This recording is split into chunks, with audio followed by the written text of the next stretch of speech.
એકદમ ખીલી ખીલી સાબુદાણાની ખીચડી બનાવવી ખૂબ જ સરળ છે અને માત્ર 15થી 20 જ મિનિટમાં આપણે તેને બનાવીને તૈયાર કરી શકીએ છીએ. પણ સાબુદાણાને આપણે 5થી 6 કલાક પલાળવા માટે ટાઈમ જોશે.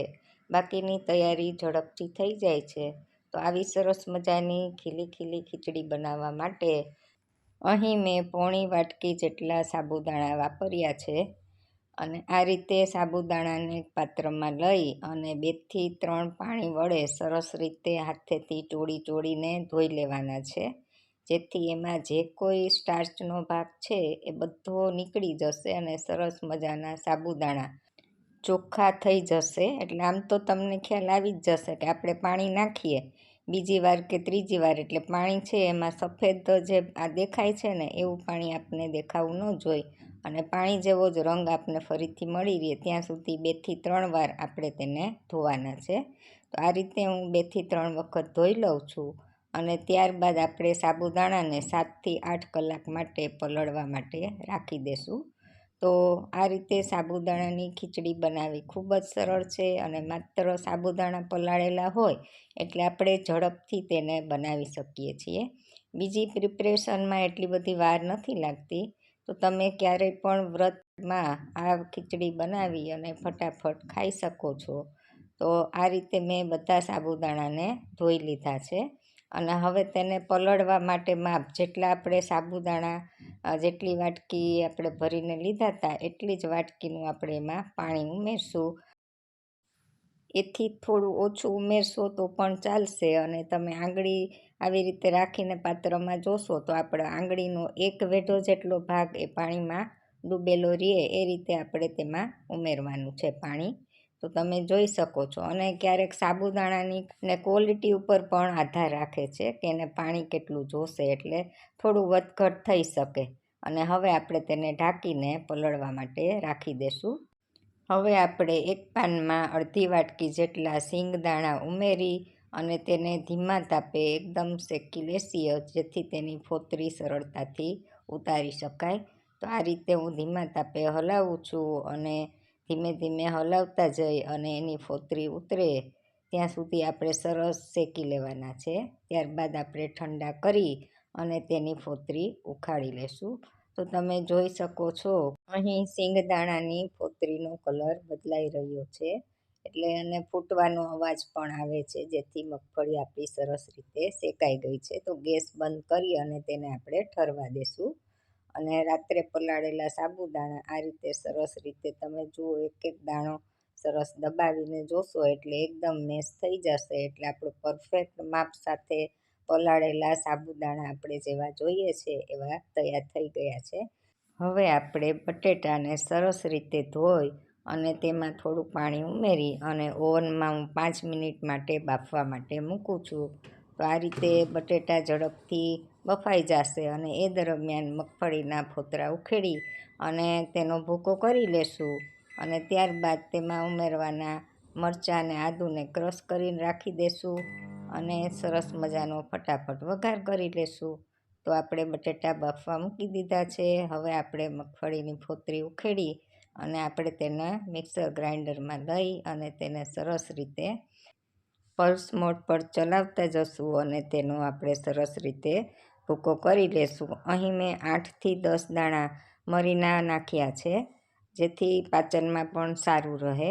હવે તમે જુઓ કે 5 મિનિટમાં આપણા બટેટા બફાઈને પણ તૈયાર થઈ ગયા છે. તો હવે આપણે તેને કાઢી અને આપણે તેને સરસ રીતે ઠરી જાય પછી કટકા કરી લેશું.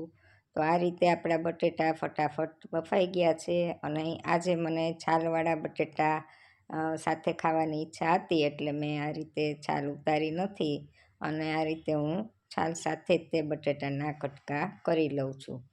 કેમ કે બટેટાની છાલમાં પણ આપણા પોષક તત્વો રહેલા છે જે આપણા શરીરને પોષણ પૂરું પાડે છે. તો સરસ રીતે બટેટા 2થી 3 વખત ધોઈ અને આપણે તેને આ રીતે છાલ સાથે ઉપયોગમાં લેવા હોય ત્યારે સરસ ધોઈને જ આપણે બાફવા મૂકવા જેથી આપણે વાપરી શકાય. હવે મેં મરચાંને કટકી કરી લીધી છે અને આદુની પણ છીણ કરી અને તૈયાર રાખ્યું છે.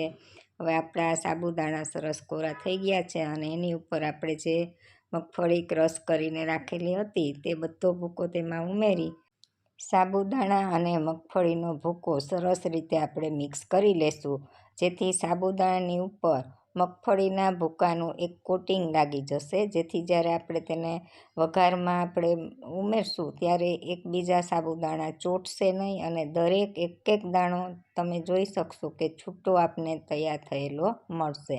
હવે એક પાનમાં આપણે તેલ મૂકી અને તેમાં આપણે સૌ પ્રથમ મગફળીના બી એને આપણે સેલો ફ્રાય કરી લેશું, જે આપણે ઉપરથી ઉમેરશું. તો અહીં આ કાચા મગફળીના બી છે જેને આપણે સેલો ફ્રાય કરી લેશું.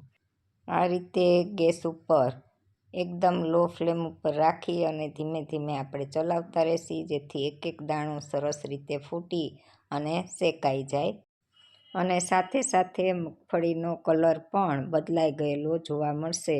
પણ એકદમ ડાર્ક નથી કરવાની, નહીં તો એનો સ્વાદ છે એ સહેજ કડવો થઈ જશે. તો આ રીતે આપણે તેને સહેજ જ કલર ચેન્જ થાય એટલે આપણે તેને કાઢી લેશું. તો બીજા પાત્રમાં હવે આપણે મગફળીના દાણાને કાઢી લઈએ. હવે આપણા દાણા સરસ શેકાઈ ગયા છે અને કલર પણ સરસ જોઈએ એવો આવી ગયો છે. હવે આથી વધારે આપણે તેને કૂક નહીં કરીએ અને તો પણ એકદમ સરસ ક્રન્ચી ટેસ્ટ તેનો આવે છે. તો અહીં આપણે બધા દાણા કાઢી લઈ અને પછી આપણે આ જ પાનમાં આપણે વઘાર કરીશું. તો અહીં મેં બધા દાણા કાઢી લીધા છે. હવે પ્રથમ આપણે આદુની છીણ અને કટકી કરેલા મરચાં ઉમેરશું, ત્યારબાદ આપણે લીમડો ઉમેરશું. આ રીતે બધું સરસ રીતે થોડું ફ્રાય થાય ત્યારબાદ આપણે બટેટા ઉમેરશું. તો આ રીતે સહેજ ચલાવી લેવાનું, જેથી આદુ અને મરચાં અને લીમડો એની સરસ સુગંધ તેલમાં આવી જશે અને સહેજ ફ્રાય પણ થઈ જશે. હવે આપણે તેમાં સમારેલા બટેટા ઉમેરશું. તો છે ને ખૂબ જ સરળ સાબુદાણાની ખીચડી બનાવવી, કેમ કે માત્ર જો સાબુદાણા પલાળેલા હોય તો આપણે માત્ર 15થી 20 જ મિનિટની અંદર આપણે જેટલી બનાવી હોય એટલી ખીચડી ફટાફટ આપણે બનાવી શકીએ. હવે સ્વાદ મુજબ તેમાં આપણે મીઠું પણ ઉમેરી દઈશું, જેથી કરીને સરસ બટેટામાં તે ચડી જાય. તો આ રીતે બટેટાને સરસ રીતે ફેરવતા તેના ઉપર એક ક્રિસ્પી પડ તૈયાર થઈ જશે. એટલે થોડીવાર આપણે બટેટાને આ જ રીતે સાંતળતા રહેવાનું છે અને ત્યારબાદ આપણે જે સાબુદાણા અને મગફળીનું ભૂકાનું મિશ્રણ કર્યું છે તેને આપણે તેમાં ઉમેરી દઈશું. અને અત્યારે આપણે ધ્યાન રાખવાનું છે કે ભેળવીને તરત જ આપણે હાઈ ફ્લેમ ઉપર તેને આપણે કૂક કરવાના છે, કેમ કે તો જ સાબુદાણા છે એકબીજાને ચોટશે નહીં. અહીં આપણે ધીમો ગેસ રાખવાનો નથી, પણ હાઈ ફ્લેમ કરી અને ફટાફટ આપણે સરસ રીતે મિક્સ કરી દઈશું અને ત્યારબાદ આપણે ઢાંકીને 2થી 3 મિનિટ માટે રહેવા દઈશું, જેથી અંદરથી પણ તે સરસ સાબુદાણા ચડી જાય અને કાચા ન રહે. તો આ રીતે તમે જોઈ શકો છો કે ખૂબ જ સરસ રીતે બનાવવી પણ સરળ છે એવી આ સાબુદાણાની ખીચડી બનીને તૈયાર છે.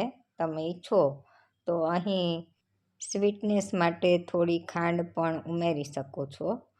હવે આપણે સેલો ફ્રાય કરેલા મગફળીના બી છે તેને પણ ઉમેરી દેશી અને સરસ રીતે બધું હલાવી અને મિક્સ કરી લેશી, જેથી બધો ટેસ્ટ એકદમ એકબીજામાં સરસ રીતે ભળી જાય.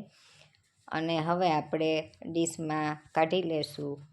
તો તમને મારી રેસીપી કેવી લાગી જણાવજો. લાઈક, શેર ને સબસ્ક્રાઈબ કરવાનું ભૂલતા નહીં. તો આ રીતે ખીચડી બનાવવી ખૂબ જ આસાન છે અને ખૂબ જ સરળતાથી ઓછા સમયમાં બની જાય છે.